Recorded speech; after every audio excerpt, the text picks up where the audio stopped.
네, 감사합니다. 1번부터 잠깐만 정리한다면 오디오 데이터와 관련된 용어는 오디오에 관련된 용어가 아닌 거 찾는 건데요. 인터레이싱은 이미지예요. 이미지가 뿌연 상태에서 점점 선명해지는 형태를 인터레이싱이라고 하고 이건 모니터와 관련된 겁니다. 이번에 이러한 입간판 등의 주변 상황에 대해서 정보를 알려주는 걸 키오스크라고 얘기를 하고요. 그 다음에 바이러스는 이메일을 통해서도 바이러스가 많이 들어옵니다. 메일을 통해서는 확률이 적다라고 했는데 적지 않아요. 높아요. 그다음에 어, 여러 명이 각각 컴퓨터에서 서버 쪽에 집중적으로 공격하는 거. 인구가 제일 많은 중국에서 많이 일어날 수 있는 거겠죠. 한 서버를 공격하는 거를 그렇게 되면 어떻게 해요? 트래픽을 많이 가지고 있으면 관계없는데 이게 적단 말이죠. 이것도 돈 주고 사는 거기 때문에. 그러면 서버가 다운돼요. 그렇게 해서 서버를 다운시키려는 공격이 있어요. 그걸 가리켜서 분산 서비스 공격, 디도스라고 얘기를 합니다. 이번에 IPv6는요, IPv4, 즉 IP의 개수가 3조 정도 되거든요. 근데 그거는 부족하잖아요. 인구가 몇 조인데요. 그러면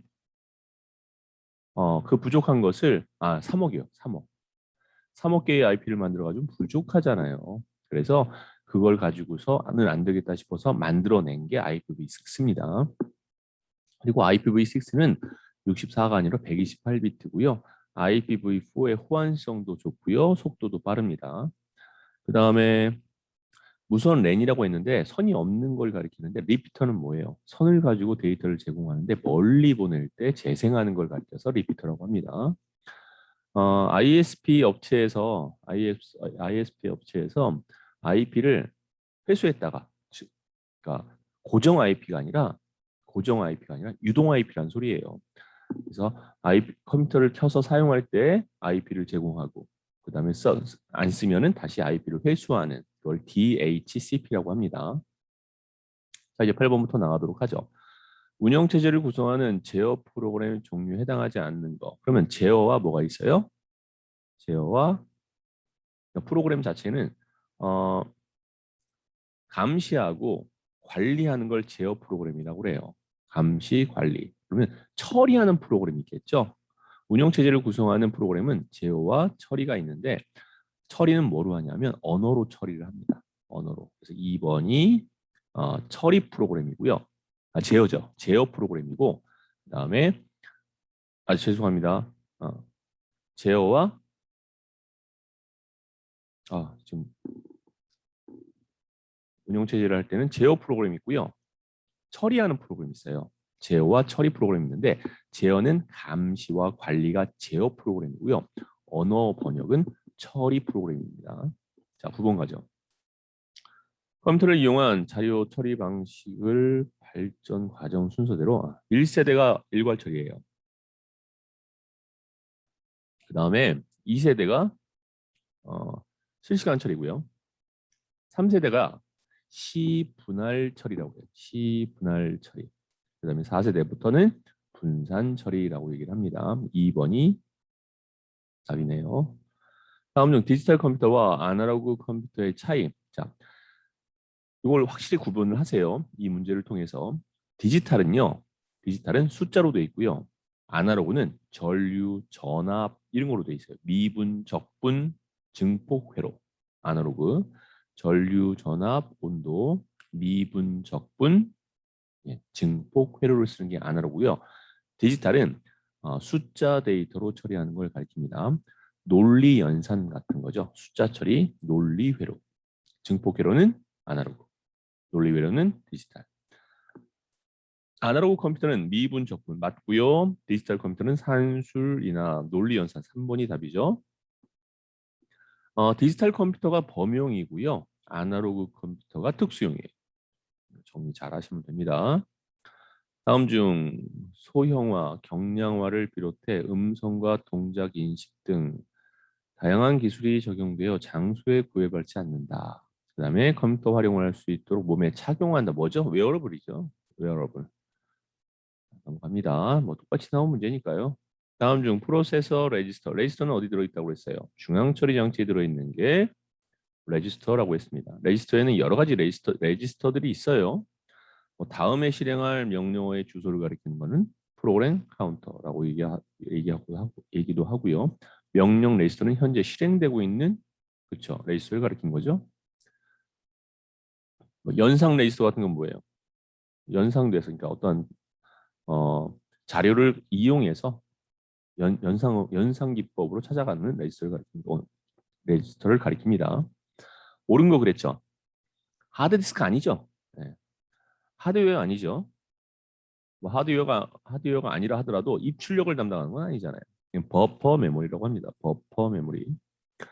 주기억 장치보다 큰 프로그램을 실행하기 이거 가상 메모리죠. 이거는 가상 메모리고요.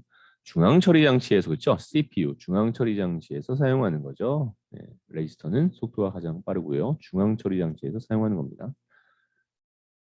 다음 중 인터넷을 이용한 전자우편에 관한 설명으로 옳지 않은 거. 기본적으로 8비트 아니죠. 전자우편은 뭐예요? 아스켈 코드죠. 7비트의 아스켈 코드입니다. 그러면 유니코드는 도대체 뭐냐? 유니코드는 8비트로 돼 있어요. 256비트를 쓸 수 있는데 256 글자를 사용할 수 있는데 얘는 어떤 특징이 있냐면 모든 글자를 다 2바이트 처리해버려요. 모든 글자를 다 2바이트 처리합니다. 원래 영문이나 숫자는 1바이트 처리고요.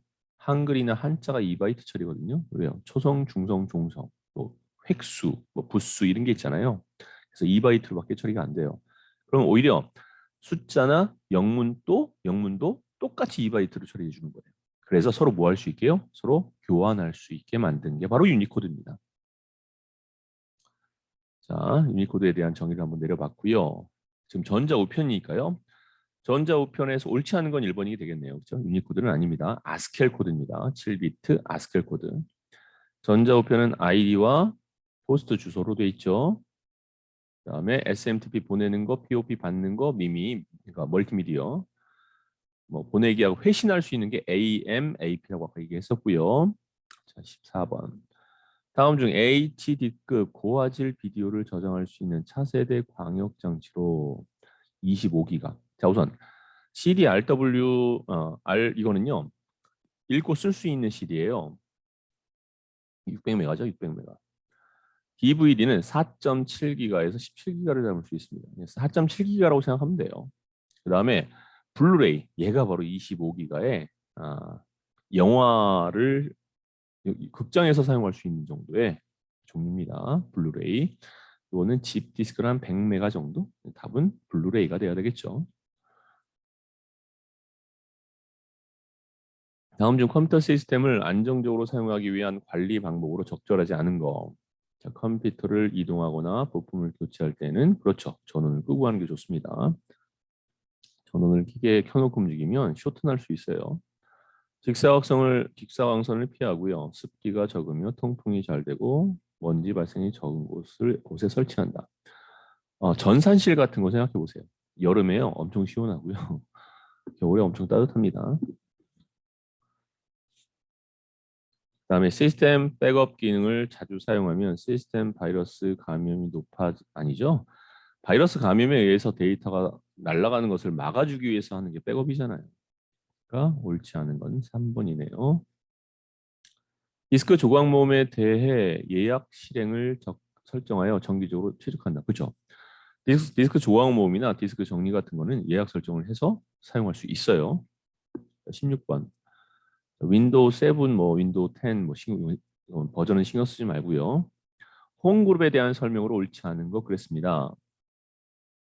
홈그룹은 라이브러리 및 프린터를 공유할 수 있게 하는 홈 네트워크 PC 그룹으로 자신이 공유하고 있는 파일은 해당 권한을 부여하지 않는 한 다른 사람이 변경할 수 없다. 그렇죠?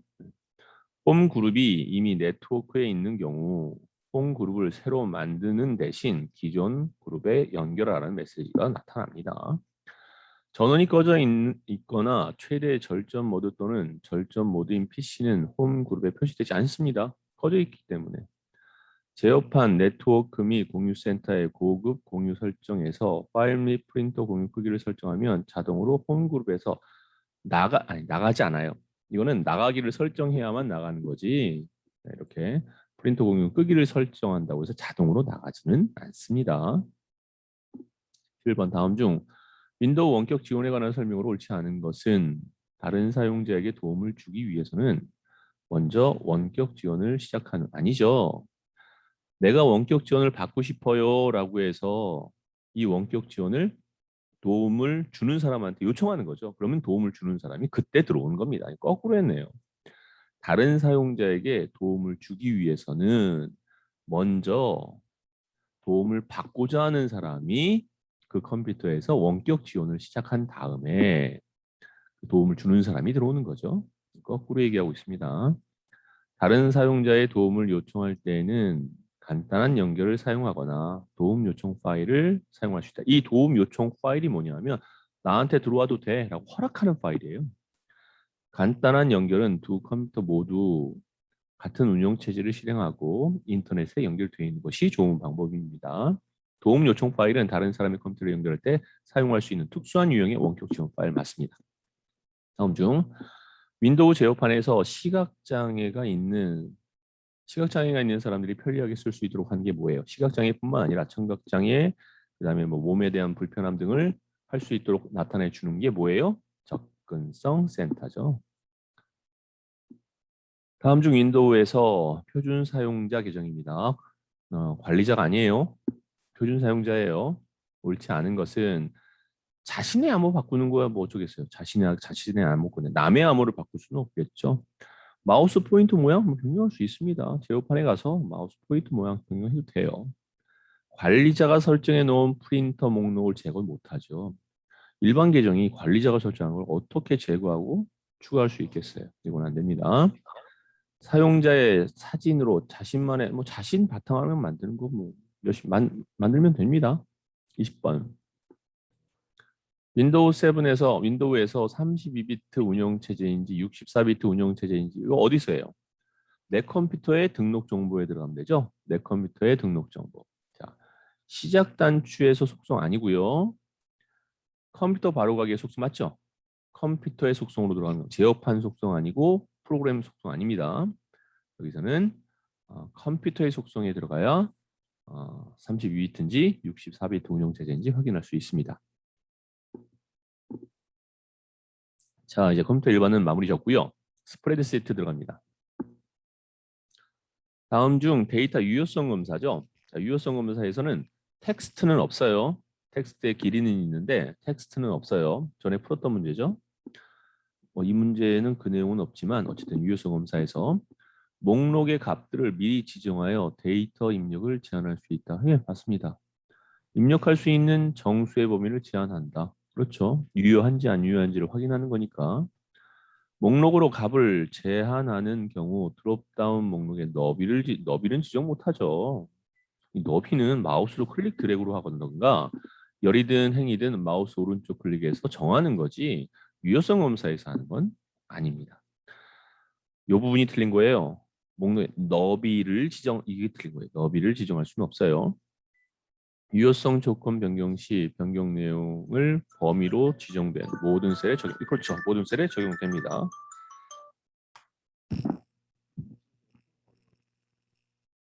내일 갈 수 있고요. 통화는 좀 어려워요. 예, 예.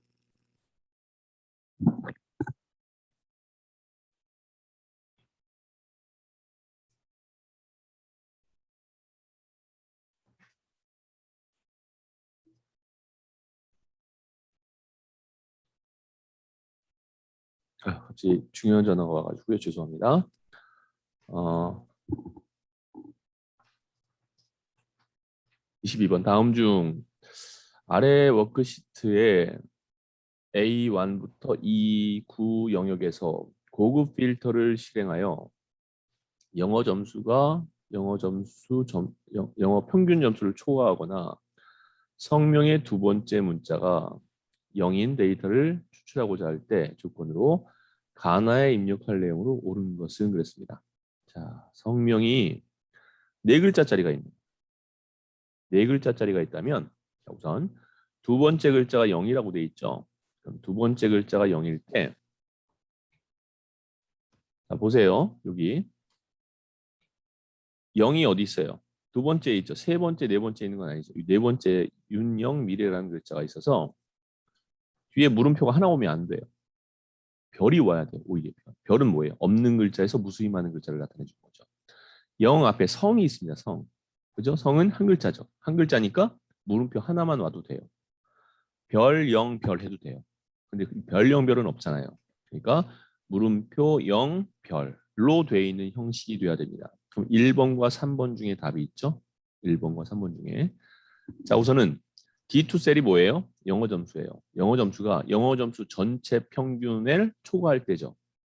영어 점수 전체 평균을 다 잡았습니다. 근데 중요한 건 무슨 필터요? 고급 필터. 이렇게 고급 필터의 조건을 만들어 줄 때 우리가 추출하고자 할 때 절대로 그 영어 점수, 즉 알파벳 D가 좌우로, 그렇죠, 좌우로 바뀌면 안 돼요.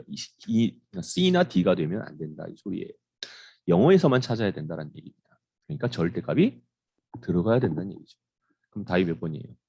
그렇죠, 3번이 되는 거죠. 아래 왼쪽 워크시트에서 성명 데이터를 오른쪽 워크시트와 같이 성과 이름 두 개의 열로 가운데 보면 김철수 가운데 구분기호도 없고요. 탭이나 쉼표나 점이나 띄어쓰기는 아무것도 없습니다.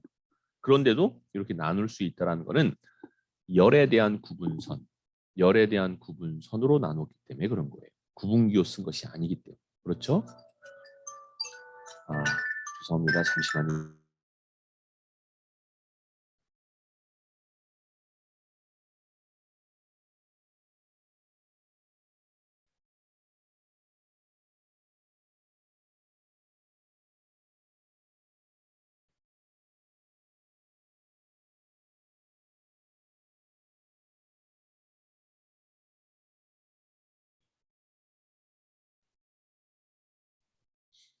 예, 자꾸 전화가 자꾸 오네요. 죄송합니다. 어, 24번 다음 중 다양한 상황과 변수에 따른 여러 가지 결과값의 변화를 가상의 상황을 통해 예측하는 것. 자, 예측하는 거는 자, 우선 가상을 예측하는 게 세 가지가 있죠. 뭐죠? 시나리오, 목표값 찾기, 데이터. 그렇죠? 그러면 이 중에서 목표값 찾기는 한 개만 찾는 거예요. 한 개만. 근데 상황의 변수에 따라 여러 가지라고 했으니까 뭐가 밖에 없어요? 시나리오 관리자밖에 없죠. 그죠? 넘어가겠습니다. 다음 중 데이터 입력에 대한 설명으로 옳지 않은 것은 자, 셀 안에 줄바꿈할 때 우리 어떻게 했어요? Alt Enter 했죠? 네. 한 행을 블록 설정한 상태에서 블록을 잡았습니다. 한 행이라고 돼 있어요. 한 행을 영역 잡은 겁니다. 엔터하면 밑으로 내려가지 않고 행에서 오른쪽으로 갑니다. 한 행을 블록 설정한 상태에서 엔터를 누르면 블록 내 셀이 오른쪽 방향으로 순차적으로 그렇죠. 보여줄게요. 이거는 이제 말로 설명하다 보니까 이렇게 영역을 잡은 상태에서 제가 엔터를 쳐볼게요. 오른쪽으로 가죠. 이거 얘기한 거예요. 자, 여러 셀에 숫자나 문자 데이터 한 번에 입력하려면 어떻게 해야 되죠? 보여주죠. 컨트롤 누르고 쉬프트 눌러서 뭐 영역도 잡고 막 잡았어요. 그런 다음에 여기다가 백석 라고 치고 컨트롤 누르고 엔터하면 한 번에 다 들어가죠. 이렇게. 이거 얘기한 겁니다. 여러 셀의 문자나 숫자 데이터를 한 번에 입력하려면 여러 셀이 선택한 상태에서 쉬프트 엔터가 아니라 컨트롤 엔터죠. 열의 너비가 좁아 입력한 날짜 데이터 전체를 표시하지 못할 경우에 너비에 맞춰 우물 정차가 반복 표시된다. 이게 오류가 아니에요. 날짜가 예를 들어서 오늘 8월 20일인데 20이라고 했고요. 얘가 너무 좁아요. 이렇게 좁으면 우물 정체로 나타난다라는 겁니다. 이건 오류가 아니라 이 셀의 너비가 좁아서 그런 거예요. 자, 이거는 똑같이 나온 문제죠. 토시 하나 틀리지 않고 똑같이 나왔을 거예요. 아마. 이렇게 총 40문제 중에서 한 많게는 5문제 정도까지 똑같이 나오는 경우가 있어요. 그리고 한 10문제에서 15문제는 문제를 약간씩 틀리게 약간씩 꽈서 냅니다. 경우에 따라서 아예 처음 저도 처음 보는 문제 같은 경우도 두세 문제가 나올 때가 있어요. 한두 문제. 많게는 두세 문제, 적으면 한 문제 정도. 그러니까 여러분들도 기존에 풀었던 문제들을 많이 한 번씩 더 복습해서 보는 이유가 바로 이런 것 때문에 그런 거예요. 월은 바뀌지 않고, 그렇죠? 일만 바뀌는 거죠. 세 번째일 거예요. 그렇죠. A3, B3. 그렇죠. 자, 이런 문제들 여러분들 잘 파악해야 됩니다. 이런 문제들. 표시 형태 뒤에 뭐가 붙었어요? 쉼표가 붙었죠. 그러면 0, 3개가 사라져요. 여기까지. 제가 지금 커서를 갖다 놓은 여기까지입니다. 그리고 이 뒤에는 반올림을 될 수 있으면 반올림이 돼서 올라가 버려요. 이게 만약에 3이 아니라 5였다. 그러면은 13이 되는 거죠. 반올림이 돼서 2가 2를 받아서 3이 되는 거죠. 근데 지금은 반올림이 안 되는 숫자니까 12입니다. 뭐 점 얼마 이렇게 안 나와요. 소수점 둘째 자리까지 나타내라 그랬으니까 소수점 둘째 자리까지 나타났고요. 3번 보죠. 요거 여러분들이 좀 알아야 될 게 있는데요. 요 DD는 뭐냐면 1이에요, 1. 근데 D가 하나 더 들어가는 순간 월화수목금토일이에요. D가 하나 더 들어가면 월, 요일까지 나옵니다. 그러니까 월만 나오느냐, 월, 요일까지 나오느냐가 D가 3개 있느냐, D가 4개 있느냐의 차이예요. 마찬가지예요. 요 M도 마찬가지입니다. 요 M도. M이 하나 있으면은 예를 들어 오늘 20일이에요. 20 나옵니다. 2개 있어도 20 나와요. 그러면 M이 하나와 2개의 차이는 뭘까요? 오늘이 2일이라고 한번 해볼게요. 2일이면 M이 하나면 2자만 나오고요. M이 2개면 0, 2라고 나옵니다. 이해되죠? 그 다음에 M이 월이에요, 월. 일이 아니라 월이라고 표현했어야 되는데. 자, 여기서 M이 3개라면요. 월은 자, 준이잖아요. 그러면 요게 A, J, U, N만 나와요. M이 3개면. M이 4개일 때 알파벳 전체가 다 나온다라고 생각하면 됩니다.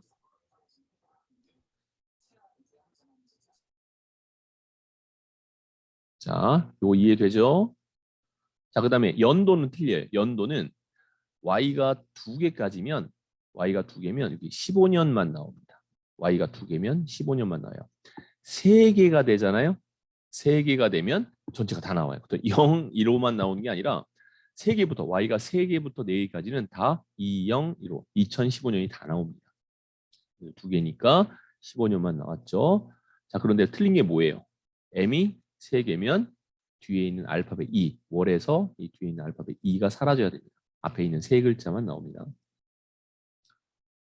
그래서 3번이 틀렸습니다. 자, 이거 골뱅이 좀 알아줘야 되는데 골뱅이는 현재 입력되어 있는 글씨잖아요. 근데 골뱅이가 2개 들어갔으면 입력되어 있는 글씨를 2번 썼다는 소리예요. 그래서 커말 점점이 나온다는 겁니다. 이것도 처음 나온 거니까 잘 확인하세요. 골뱅이 하나당 입력되어 있는 글씨라고 생각하면 돼요. 골뱅이가 2개 있으면 그 입력되어 있는 글씨가 반복해서 나옵니다. 자, 28번 뭐죠? 평점이 3 미만인 행 전체 셀 배경을 지정하고 싶어요. 자, 그러면 평점을 선택합니다. D2 셀을 선택하고 F4 2번을 눌러서 알파벳 앞에만 절대값이 나오게 해주고 3 미만. 답은 1번이 되겠죠. 조금 서식으로 나타낼 때 알파벳 앞에 그래야 D가 C가 되지 말아야 되잖아요. 평점에서만 찾아야 되니까. 아까 고급 필터에서도 그렇죠. 절대값 형태로 만들어줘야 됐듯이 고급 필터는 무조건 절대값이어야 돼요. 상대 참조가 되면 안 돼요. 혼합 참조도 안 돼요. 절대 참조가 돼야 되고 지금처럼 조건부 서식에서는 혼합 참조 형태인 알파벳 앞에만 절대값이 들어가야 됩니다. 다음 중 각 함수식과 그 결과가 옳지 않은 거 그랬습니다. 자, 트림은 여기 보면은 1사분기 띄어쓰기 수익 있잖아요. 요 가운데 있는 띄어쓰기를 없애는 게 아니에요. 앞과 뒤, 양쪽 끝에 것이 띄어쓰기가 있을 때 걔를 사라지게 하는 거예요. 트림이 가운데 있는 걸 사라지게 하는 게 아니라 양쪽 끝에 띄어쓰기가 있으면 그것을 트림, 잘라버리는 겁니다. 자, 서치라고 돼 있고요. 서치는 이제 어떠한 단어를 찾아서 그 단어를 포함한 왼쪽에 있는 글자 수를 지정하는 거죠. 자, 그러면 여기 보면 새를 찾아라 그랬습니다. 자, 새를 찾았어요? 근데 새를 찾았는데 그냥 새를 찾았으면 이 새 하나만 찾아야 되잖아요. 근데 뭐라고 돼 있냐면 세 번째 인수가 있어요. 세 번째 인수에 3이라고 돼 있잖아요. 그건 뭐냐면 세금 띄어쓰기 명세서에 세금 띄어쓰기까지가 세 번째잖아요. 여기서부터 오른쪽으로 찾아라 이 소리예요. 여기서부터 오른쪽으로 찾았을 때 세가 여기 있죠. 그렇죠? 얘를 포함해서 하나, 둘, 띄어쓰기 셋, 넷, 다섯 개가 나오는 겁니다. 뭐 어차피 처음 나온 거니까 여러분들이 이런 거구나라고 인식을 하면 돼요. 자, 프로퍼. 자, 이렇게 생각하면 돼요. 어퍼와 로어. 어퍼는 전부 다 대문자. 이렇게 대문자. 즉 3번이 틀렸는데 프로퍼는 단어의 첫 글자만 대문자로 나오는 걸 프로퍼라고 해요. 단어의 첫 글자만. 그러니까 여기서는 R만 대문자로 나와야 되고 오브에서 O만 대문자, 코리아에서 K만 대문자가 돼야 되는 건데 전체가 대문자로 됐기 때문에 틀린 거죠. 전체가 다 대문자로 되는 건 upper. 그리고 4번처럼 lower는 전부 다 소문자가 되게 만들어 주는 겁니다.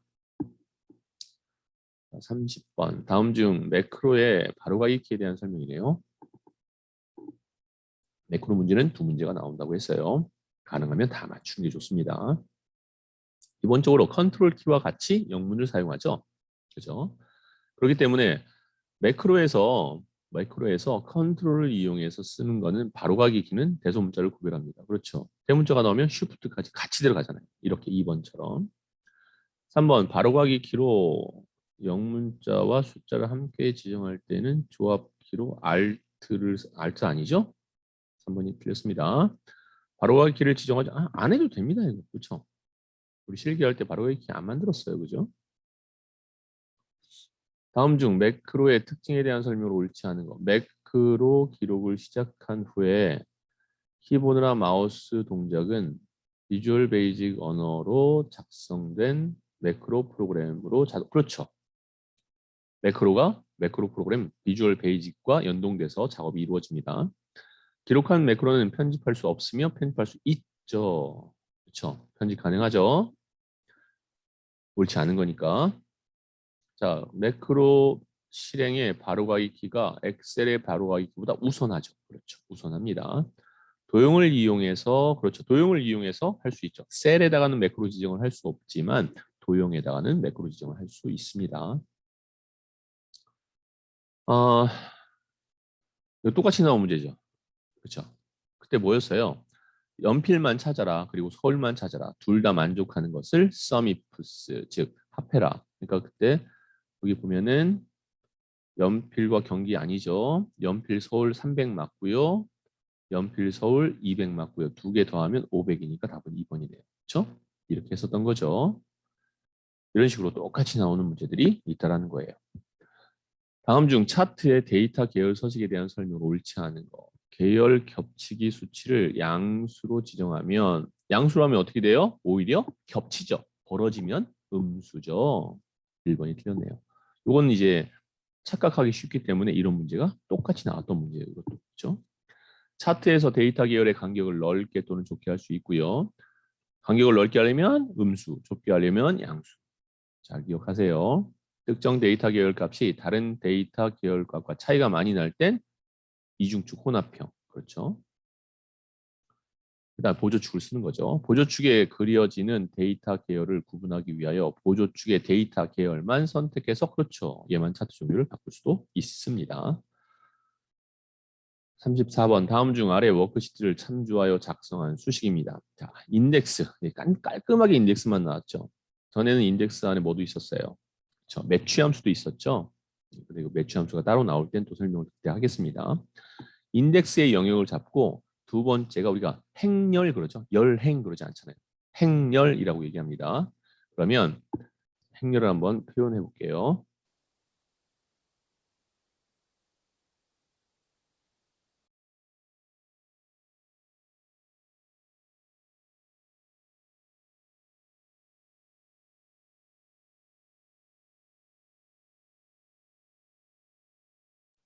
자, 보겠습니다.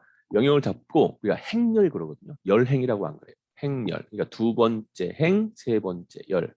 잡은 게 B2부터니까 두 번째 하나, 두 번째 중에서 세 번째 여기서 정가가 첫 번째, 판매 수량 두 번째, 판매 가격 세 번째. 그래서 2,320만 2번이 답이 되는 겁니다.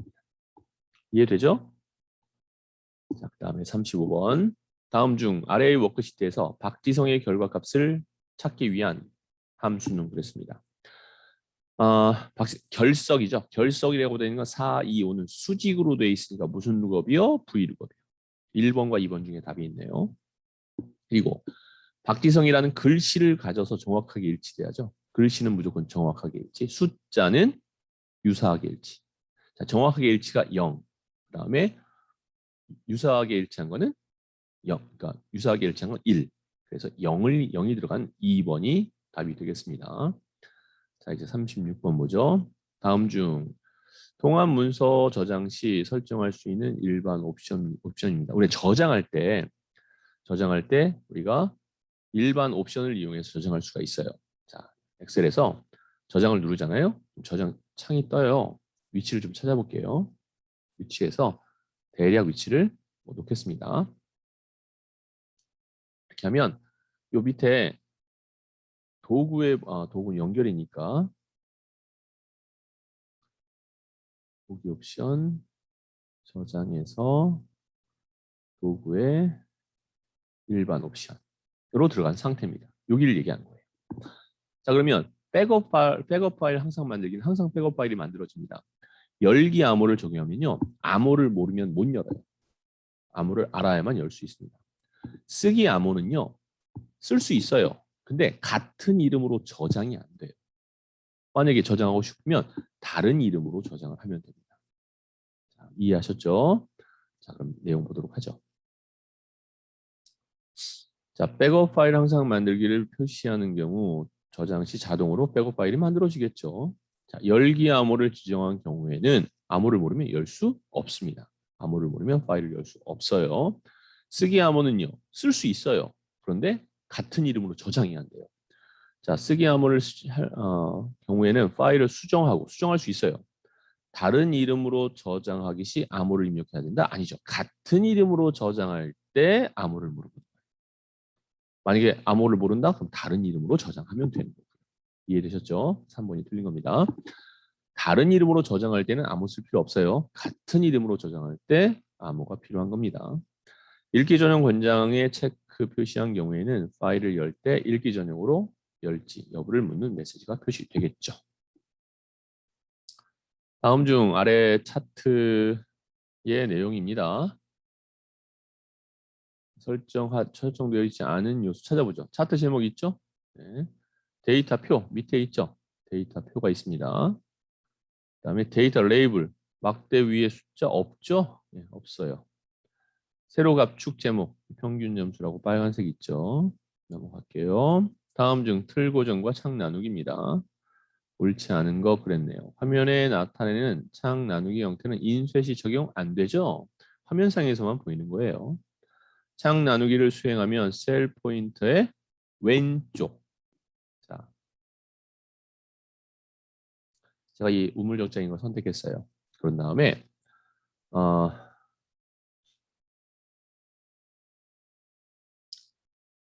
자, 보기에서 나눠볼게요.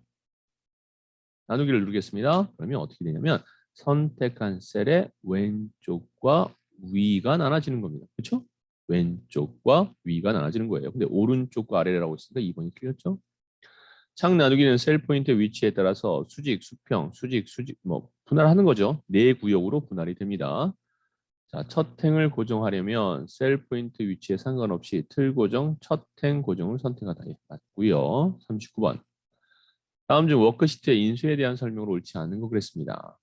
인쇄 영역에 포함된 도형은 기본적으로 인쇄가 되지 않으므로 잠시만요. 인쇄 영역에 포함되어 있는 도형인데 인쇄가 안 된다고요? 네, 틀렸죠? 네, 옳지 않은 거니까.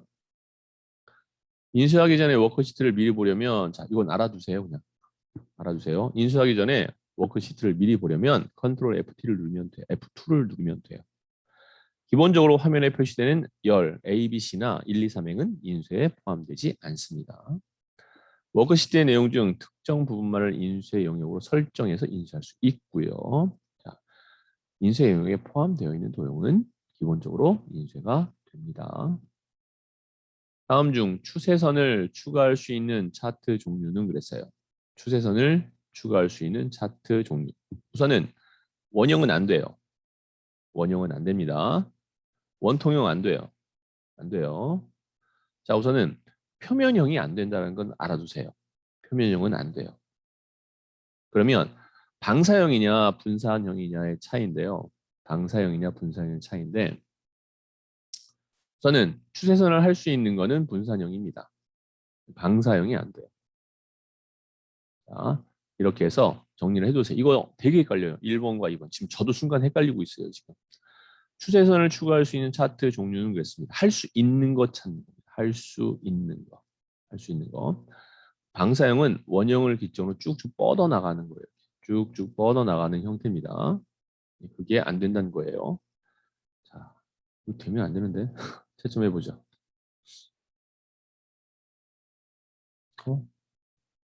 총 한 문제가 풀리지 않았습니다. 강제로 한 문제가 풀리지 않았다고요? 아, 1번을 안 했네요. 1번이 인터레이싱입니다. 자, 다시 채점할게요. 됐네요. 예, 다 맞았네요. 자, 분산형, 그러니까 방사형은 추세선을 쓸 수 없어요. 방사형은 추세선을 쓸 수 없고 분산형의 추세선을 쓸 수 있다. 꼭 외워두세요. 자, 이렇게 해서 첫 번째 작업해봤고요. 어, 요거 필기 조금만 좀 더 할게요. 힘들죠? 그래도 좀 필기 좀 조금만 더 할게요. 이거를 뭐 할 거냐면 문제 보기로 이것도 이걸로 할게요. 문제 풀기로 컴퓨터 활용 능력 2급 요두 번째 거요. 첫 번째 건 어제 했고요. 요 두 번째 거 문제 풀기 할게요. 뭐만 할 거냐면 21번부터 1번부터 20번까지는 안 하고요. 21번 나갈게요. 21번부터 21번부터 여기서부터 풀어 나갈게요. 다음 중 아래의 그림은 시나리오 요약에 대한 설명으로 옳지 않은 것 그랬습니다. 자, 노트북, 프린터, 스캐너 얘네들은 다 이름 정의한 거죠? 이 평균도 이름 정의한 겁니다. 평균값을 확인할 수 있다. 요 경기 호황과 경기 불황으로 시나리오 두 개가 만들어졌죠. 자, 시나리오 값을 변경하면 해당 변경 내용이 기존 요약 보고서에 자동으로 다시 계산된다. 자, 시나리오 요약 보고서를 실행하기 전에 변경 셀과 결과 셀에 대한 이름 정의를 해야 된다. 자, 우선 4번은 맞고요. 3번 다시 한번 볼게요. 시나리오의 값을 변경하면 해당 변경 셀이 기존 요약 시나리오는 연동되지 않아요. 별개예요, 별개. 연동이 되지 않습니다. 그러면 내용이 원본 내용이 바뀌면요. 시나리오 요약 보고서 다시 만들어야 돼요. 다시 만들어야 됩니다. 알아두세요. 다시 만들어야 돼요. 넘어가겠습니다. 이거 보죠. 국사가 80 이상이고 영어가 85 이상이거나 평균이 85 이상이고 이거 찾아주면 되죠. 자, 처음에는 이거나 이면서가 들어가는 3번과 4번이 맞고요.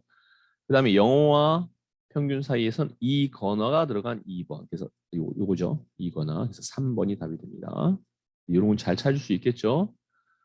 23번 다음 중 데이터 통합에 대한 설명을 옳지 않은 것 같아요. 데이터 통합입니다. 데이터 통합은 위치를 기준으로 통합할 수 있고 영역의 이름을 정의하여 통합할 수도 있다. 예, 맞아요. 원본 데이터의 연결 기능은 통합할 데이터가 있는 워크시트와 통합 결과가 작성될 워크시트가 같은 통합 문서에서는 경우에만 이거 거꾸로 얘기하고 있는 거예요. 뭐냐면 원본 데이터 연결 자체 내에서는 통합 문서 데이터가 있는 워크시트와 그 통합 결과가 작성될 워크시트가 같은 경우에는 적용이 안 돼요. 오히려 같은 경우에는 적용이 안 돼요. 이거 알아두세요. 원본 데이터가 있는 거 하고요. 통합할 데이터가 있는 것이 같은 워크시트에 있을 때는 연동이 안 됩니다. 자, 알아두세요. 자, 3번. 다른 원본 데이터 레이블과 일치하지 않는 레이블이 있는 경우에는 추가된다고 했죠. 행이든 열이든 추가도 만들어집니다. 여러 시트에 있는 데이터나 다른 통합 문서에 입력되어 있는 데이터를 다른 통합 문서에 있는 걸 갖고 와서 연결할 수 있어요. 이럴 때 원본 데이터가 연결이 되면 그렇죠. 연결이 됩니다. 같이 적용이 되는 거예요. 자, 같은 데이터에 있을 때가 같은 워크시트에 있을 때가 안 되는 겁니다. 오히려. 다음 중 아래 부분합에 대한 설명을 옳지 않은 거 그랬습니다. 부분합하기 전에 먼저 뭐부터 될까요? 뭐부터 됐을까요? 직급에 대한 정렬이 먼저 이루어졌겠죠. 그다음에 급여에 대한 합계를 구한 거고요. 여기 그룹 파일 사이에 페이지 나누기가 체크되어 있잖아요. 각 페이지별로 나누어서 나타납니다. 그리고 새로운 값으로 대치가 되어 있으니까 기존에 있는 건 사라지겠죠. 데이터 아래의 표시니까 당연히 아래쪽에 표시가 될 겁니다. 자, 부분합을 실행하기 전에 직급 항목으로 당연히 정렬이 이루어졌을 겁니다. 부분합의 실행 결과는 직급별로 급여 항목에 대한 합계, 급여에 대한 합계가 나타났고요. 인쇄 시 직급별로 다른 페이지, 그렇죠? 다른 페이지로 인쇄됩니다. 계산 결과는 그룹별로 위쪽이 아니라 아래의 요약이라고 되어 있잖아요. 아래쪽에 나타나겠죠. 다음 중 매크로 나왔습니다. 매크로 대화 상자죠. Alt F8 그렇죠. Alt F8 누르면 대화 상자가 나오고 해당한 것을로 실행하거나 한 단계씩 비주얼 베이직이 나옵니다. 옵션에 들어갔을 때 뭐가 안 된다고요? 옵션에서는 매크로 이름은 바꿀 수 없어요. 단축키는 바꿀 수 있어도 이름은 바꿀 수 없습니다. 옳지 않은 거 실행 단추를 누르면 매크로가 실행된다. 한 단계씩을 하게 되면 비주얼 베이직 편집기가 나타나고요. 편집 단추를 클릭하면 선택한 매크로의 명령을 수정할 수 있는 비주얼 베이직 편집기가 나타나고요. 4번 옵션 단추에서 보죠. 옵션 단추를 클릭하면 선택한 매크로의 매크로 이름은 안 된다고 했죠. 이름은 안 됩니다. 자, 26번 보죠. 다음 중 날짜 데이터를 자동 채우기 옵션 단추를 이용하여서 데이터를 채울 경우 채울 수 있는 값에 해당되지 않는 거. 자, 이거는 날짜를 자동으로 입력하는 형태인데요. 이거 한번 볼까요? 날짜를 자동으로 입력해서 채우기 윈도로 내릴 수 있어요. 그래서 채우기 윈도 내릴 때 내려질 때 내려지는데 여기 나오죠. 이걸 클릭해 볼게요. 자, 클릭했을 때 일 단위 되고요. 월 단위 됩니다. 연 단위 됩니다. 네, 평일 단위. 근데 여기 잘 보세요. 주 단위는 없죠. 그죠? 주 단위는 없어요. 주단트는 없어요. 죄송합니다. 자, 그래서 이해하기 쉬우라고. 주 단위는 없습니다. 예. 자, 27번 다음 중 셀 서식 대화 상자에서 맞춤 탭의 기능으로 옳지 않은 것 그랬습니다. 자, 셀 맞춤인데 자, 이것도 좀 봐줄게요. 요건 좀 제가 요거는 없애주고요. 나누기는 없애고요. 요거를 내용을 좀 지울게요. 지우고 이렇게 좁혀놨습니다. 내용을 좀 더 많이 쓸까요? 할 이제 들어왔어요. 잘했습니다. 할 2급 네, 여기까지만 할게요. 자, 이 상태가 되면 얘 두 개를 여기서 놓고 마우스 오른쪽 클릭해서 셀 서식에 들어갈게요. 자, 여기서 맞춤으로 갑니다. 맞춤에 가서 여기 셀에 맞춤을 누르면요. 글씨가 얘가 지금 뒤에 내용이 없기 때문에 연결돼서 보이긴 하지만 셀에 맞춤을 누르면 글씨가 작아져요. 이렇게 작아집니다. 그래서 맞춰서 들어가는 거예요. 셀 맞춤하면 자, 컨트롤 Z. 자, 그다음에 마우스 오른쪽 클릭 다시 셀 서식 들어가서 이번에는 여기에 보면은 맞춤이 아니라 자동 줄바꿈을 눌러볼게요. 그러면 셀의 너비보다 글씨가 많을 때는 자동으로 줄이 바뀌어져서 들어갑니다. 이렇게 Alt 엔터 누른 것 같은 효과를 나타내줘요. 이해되죠? 이 정도만 보고서 한번 해보겠습니다. 셀 병합은 선택 영역에서 데이터 값이 여러 개인 경우 마지막 셀의 내용만 남기고 모두 지운다. 이게 뭔 소리예요? 셀 병합은 이게 무슨 말이냐면 이거죠. 여기다가 거말 2급 자, 이렇게 돼 있을 때 두 개만 보고 할게요. 이건 좀 더 넓히고 여기다 정보와 이렇게까지 쓰겠습니다. 이 상태에서 이 세 개를 다 잡아볼게요. 세 개를 다 잡고서 홈에 가서 자, 셀 병합을 한번 눌러볼게요. 그럼 어떻게 되냐면 다 결과를 알려줄게요. 백석 때만 살아남고 뒤에 컴퓨터 2급 정보와 교육은 사라져버려요. 이렇게 앞에 것만 남습니다. 앞에 것만. 자, 그래서 셀 병합을 선택한 선택 영역으로 데이터 값이 여러 개인 경우 마지막 셀의 내용만 남기고 모두 지우는 게 아니라 맨 왼쪽에 있는 셀의 내용만 남고 모두 지워진다가 맞겠죠. 그러니까 옳지 않은 거는 1번입니다. 2번. 셀의 맞춤을 하면 어떻게 돼요? 그렇죠? 글씨가 작아지죠? 글자가 자동으로 줄어든다. 방향은 데이터를 세로 방향으로 할지 가로 방향으로 할지 회전하는 게 방향이고요. 텍스트 줄 바꿈은 길이가 너무 긴 경우에 줄이 자동으로 두 줄이 되는 겁니다.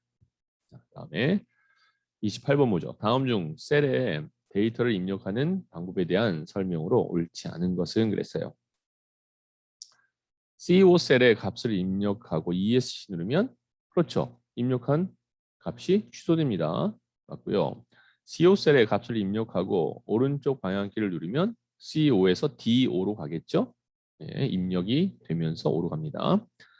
CO 셀의 값을 입력하고 엔터키를 누르면 어디로 돼요? 밑으로 내려가는 거니까 C6 셀로 넘어가겠죠.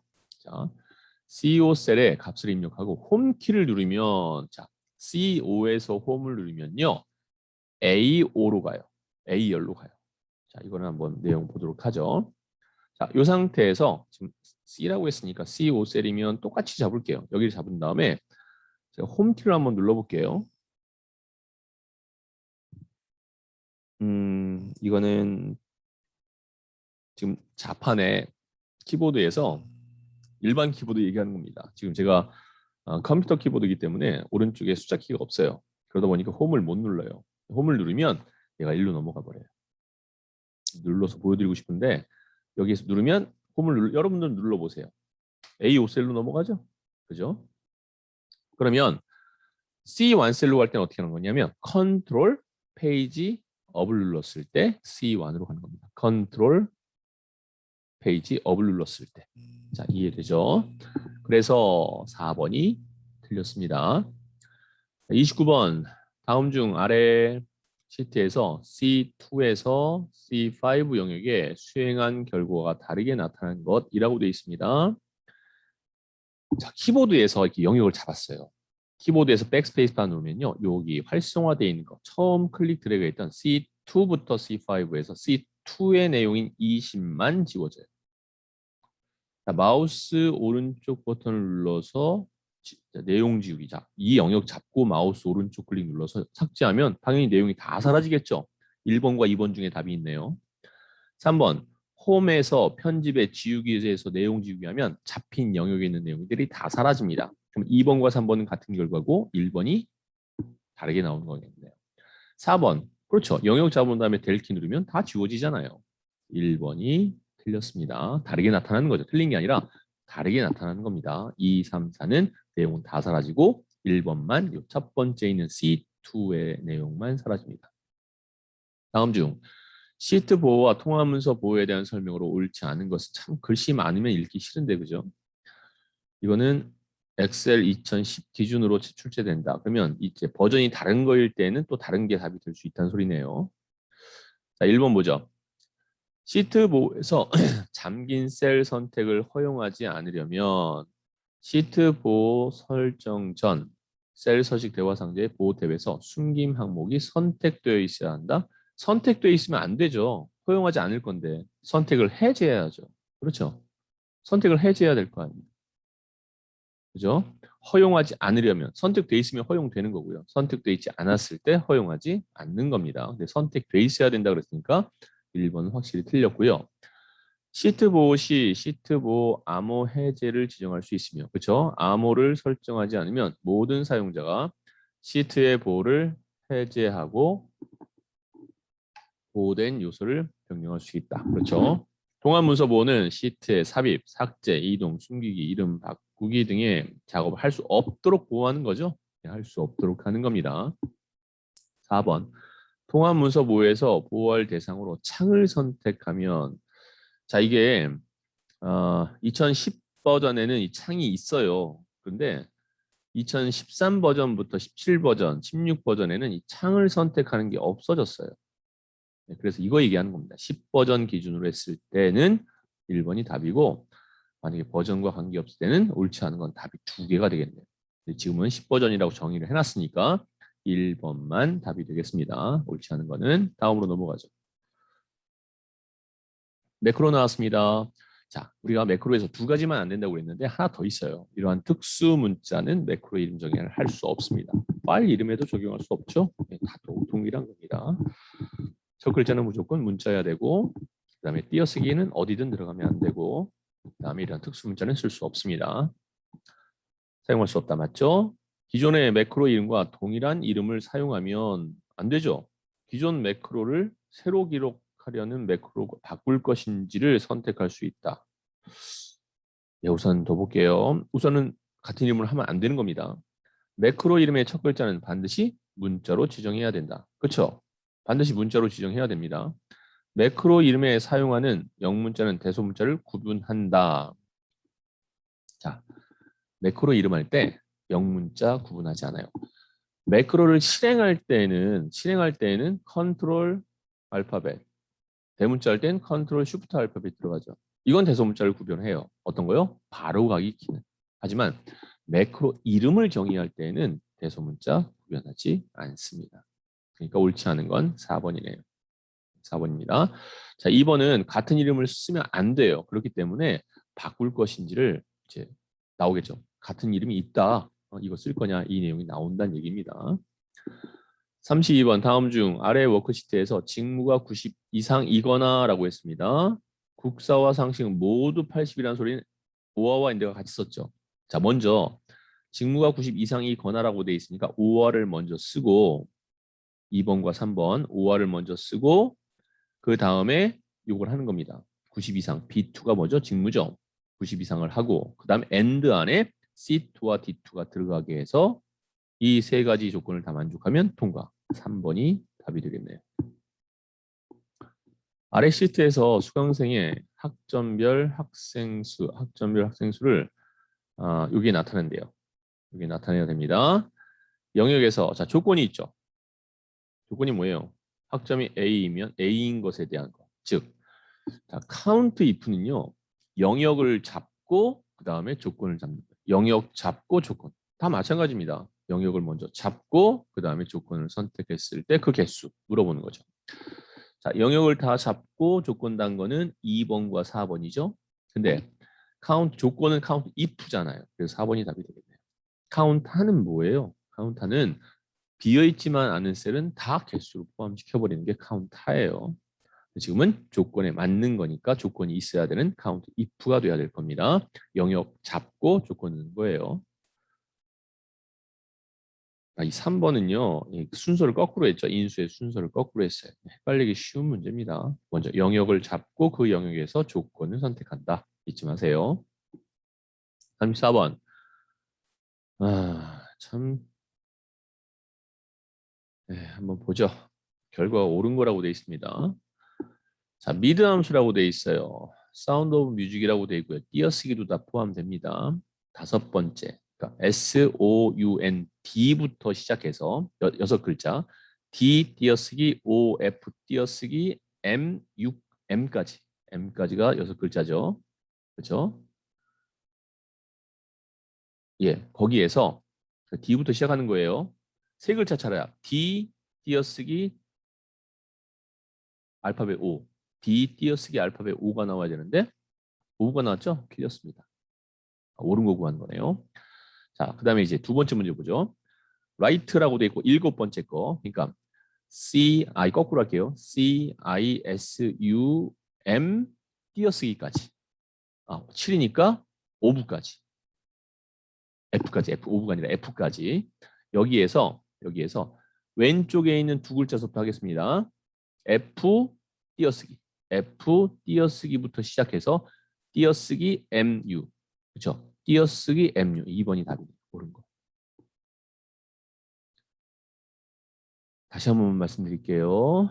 라이트의 7번째, 오른쪽에 있는 7번째가 CISUM 띄어쓰기 F까지입니다. 그 중에 F부터 시작해서 두 글자라고 돼 있어요. 왼쪽에서 두 글자 F 띄어쓰기, 띄어쓰기 수업부터 시작해서 세 글자 띄어쓰기 MU, 띄어쓰기 MU 맞죠? 그래서 2번이 답인 거예요. 3번 왼쪽에서 세 글자서부터 시작해서 7, 그러니까 SOU, U부터 시작해서 U, N, D 띄어쓰기 O, F 띄어쓰기까지입니다. 그렇죠? U부터 시작해서 그런 다음에 여기에서 오른쪽에 있는 세 글자라고 돼 있어요. 자, U, N, D 띄어쓰기 O, F 띄어쓰기. 자, 띄어쓰기부터 세 글자입니다. 띄어쓰기 OF, OF 띄어쓰기가 나와야 돼요. 네, 틀렸죠? OF 띄어쓰기니까 F 띄어쓰기 M 나왔으니까 틀렸죠? OF 띄어쓰기니까. 자, 그 다음에 왼쪽에 있는 7글자 SOUNT 띄어쓰기 알파벳 O까지입니다. 자, 여기서 왼쪽에서 두 글자가 뭐예요? SO서부터 세 글자 OUN이 나와야 되는데 UNT가 나왔으니까 틀렸죠. 이런 거 참 잡아내기 참 어려워요. 그죠? 근데 하나하나 따져나가면 답은 구할 수 있어요. 자, 35번. 다음 중 차트에 대한 설명을 옳지 않은 거 그랬습니다. 기본적으로 워크시트의 행과 열에서 숨겨진 데이터는 차트에 표시되지 않습니다. 출력도 안 돼요. 차트 제목, 가로 세로 축, 제목, 범례, 그림 영역 등은 마우스로 드래그해 이동할 수 있다. 예, 있어요. 근데 이동하고 나면 자동화 기능은 깨지는 겁니다. 3번 컨트롤 키를 누른 상태에서 차트 크기를 조정하면 차트의 크기와 셀의 컨트롤이 아니라 뭐였죠? Alt였죠. Alt. 자, 사용자가 자주 사용하는 차트 종류를 저장할 수 있어요. 36번 아래 워크시트는 수량과 상품 코드별 단가를 이용하여 금액을 산출한 것이다. 다음 중 D2 셀에 수식으로 옳은 거 그랬습니다. D2. 자, 상품 코드를 보고 구하는 거니까 자, 우선 수량 곱하기라고 돼 있으니까 C2 곱하기. 자, C2 곱하기는 다 1, 2, 3, 4번 다 맞아요. 단가가 어디 나와 있죠? 단가가 여기 나와 있죠. 자, 보면 단가를 구할 건데 수직이니까 V루업. 다 V루업이네요. 그러면 어딜 찾아야 돼요? 상품 코드를 보고 단가를 구하는 거죠. 자, B2셀을 룩업해야 됩니다. B2셀 룩업. 그리고 B2셀은 절대값이 들어가면 안 되죠. 자, B2셀 들어가고 절대값 들어가지 않은 1번과 3번 중에 답이 있네요. 1번과 3번 중에 답이 있고요. 그 다음에 B8부터 C10까지는 절대값이 들어가야 됩니다. B8부터 C10까지는 절대값이 들어갔고요. 첫 번째 상품 코드가 아니라 두 번째 단가를 구하는 거니까 두 번째 그렇죠? 여기까지는 똑같은데 1번 보세요. 마지막 인수가 없죠. 근데 3번은 마지막 인수 글씨일 경우에는 정확하게 일치하는 false가 들어가는 거니까 3번이 답이 되겠습니다. 이제 여러분들 이거 구할 수 있어야 됩니다. 자, 31번 뭐죠? 다음 중 특정한 데이터 계열에서 계열에 대한 변화 추세를 파악하기 위해 추세선.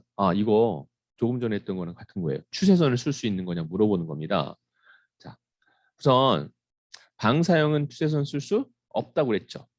이게 방사형이에요. 중심에서 뻗어나가는 거 1번. 방사형. 추세선 쓸 수 없습니다. 원형, 원통형, 도넛형. 자, 추세선 쓸 수 없습니다.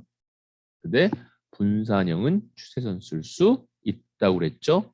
분산형은 추세선 쓸 수 있고 방사형은 추세선 쓸 수 없다라고 했습니다. 아까는 글씨로 나온 거고 지금은 그림으로 나온 거고요. 구분할 수 있겠죠.